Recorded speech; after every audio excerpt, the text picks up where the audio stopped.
And I want to draw tonight an important contrast, a contrast between how many activists of the left want you to think of this day and this country, and a better way. A better way that for me is summed up by one of my guests tonight. He's a refugee from Africa who today became an Australian citizen, as someone you might remember, for singing the most inspiring version of our national anthem that I have ever heard. This one, a couple of years ago, at the Bledisloe Cup. Listen, watch, and by God, who could deny that this country is brilliant?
How good is that? How good is that for marking Australia Day? Let the protesters weep.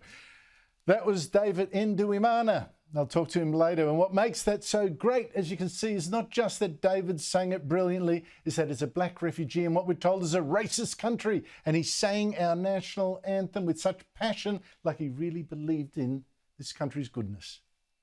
And you saw the Australian team there, many Pacific Islanders too. Sing it with him, full blast. That is our unity. That's what makes Australia Day and the national anthem and the flag so important. And that is how we make people of so many tribes into one people, right? Now, I'll give you another example, actually, that's related about this better way, better than this yammering about the country's shame, and better than this new tribalism, and better than this stoking of race resentments and this issuing of demands. This is Amar Singh. He's a Sikh from India who today became the Australian of the Year local hero for founding a charity called Turbans for Australia, helping Australians in trouble in droughts or floods. Now, Amar Singh thought, well, there's a bit of prejudice here against him for being so different. Look, you know, the turban and all that.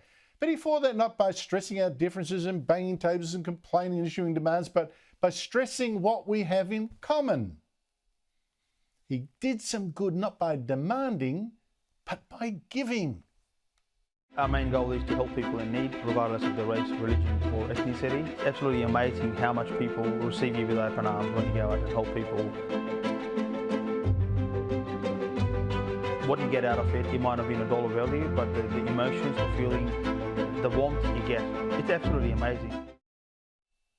I've talked to him before, a top bloke, a good Australian. And that is how we unite, by finding a common cause, by showing a common love of this country. And so many Australians respond to that. You know, we love hearing strangers say they love our country, they want to join us. And when you see the success here of so many migrant groups, you know, Indians, Chinese, particularly, you know this is overwhelmingly a country that does give unbelievable opportunities to everyone, and race doesn't have to hold you back. So if some other ethnic groups, they don't do so well, the issue might lie more in their culture than in the broader Australian one.